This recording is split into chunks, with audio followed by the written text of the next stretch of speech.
ନମସ୍କାର। Odia news editorial ଆନାଲିସିସ୍କୁ ସ୍ୱାଗତ କରୁଛି ମୁଁ ପ୍ରସାଦ। ଏକ ଆର୍ଟିକଲଟେ ପଢ଼ିବା ଯାହାର ନାଁ ହେଉଛି ଅବସାଦରୁ ମୁକ୍ତି।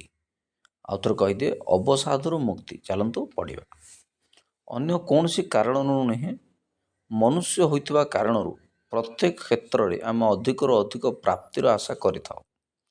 ଯେତେ ପାଇଲେ ମଧ୍ୟ ସନ୍ତୁଷ୍ଟ ହେଉନା। ଏହି ପ୍ରବୃତ୍ତି ଯେ ଆମକୁ ଘୋର ଅଶାନ୍ତି ଅବସାଦ ଭିତରେ ବୁଡ଼ାଇ ରଖିଥାଏ, ଏହା ବିବେକ ଭଳି ମହାରହ ସମ୍ପଦର ଅଧିକାରୀ ହୋଇ ମଧ୍ୟ ଆମେ ଭୁଲି ଯାଇଥାଉ। ପ୍ରାପ୍ତିର ଲାଳସା କ୍ଷେତ୍ରରେ ମନୁଷ୍ୟ ପଶୁଠାରୁ ମଧ୍ୟ ହୀନ।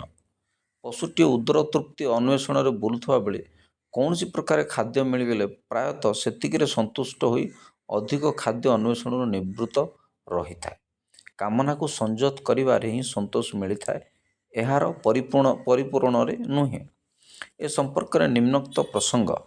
ଜଣେ ଜମିଦାର ନାନାବିଧ ସମସ୍ୟା ଓ ସ୍ୱୀୟ କର୍ତ୍ତବ୍ୟ ନେଇ ସର୍ବଦା ଉଦ୍ବେଗ ଅବସାଦ ଭିତରେ ଗତି କରୁଥିଲେ।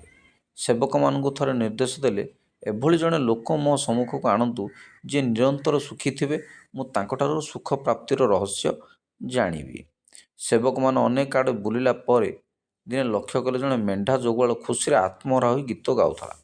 ତାଠାରେ ଅବସାଦ କିମ୍ବା ଦୁଃଖର ସାମାନ୍ୟତମ ଲକ୍ଷଣ ନଥିଲା। ସେବକମାନେ ମେଣ୍ଢା ଜଗୁଆଳକୁ ପ୍ରଭାବିତ କରି ଜମିଦାରଙ୍କ ନିକଟକୁ ନେଇ ଯାଇଥିଲେ।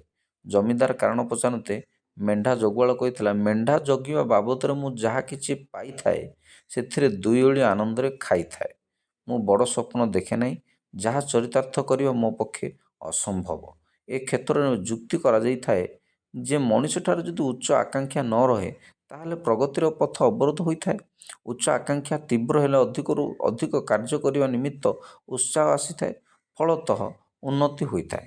ତେବେ ଉନ୍ନତି ଆକାଂକ୍ଷାର ମାନେ କ'ଣ? ଆକାଂକ୍ଷା ମହତ୍ ସୀମିତ ହୋଇଥିବା ଆବଶ୍ୟକ। ଲୌକିକ ଉନ୍ନତି ବନ୍ଧନରେ ପକାଇଥାଏ। ସାଧକଙ୍କ ଦୃଷ୍ଟିରେ ଏ ଧରଣର ଉନ୍ନତି ମୂଲ୍ୟହୀନ।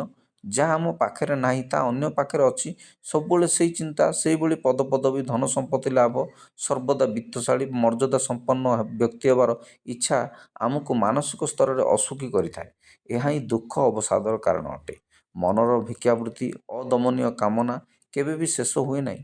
ଏହାକୁ ଯଥାସମ୍ଭବ ସୀମିତ କରିପାରିଲେ ହିଁ ଅବସାଦରୁ ମୁକ୍ତି ମିଳିପାରିବ। ଧନ୍ୟବାଦ।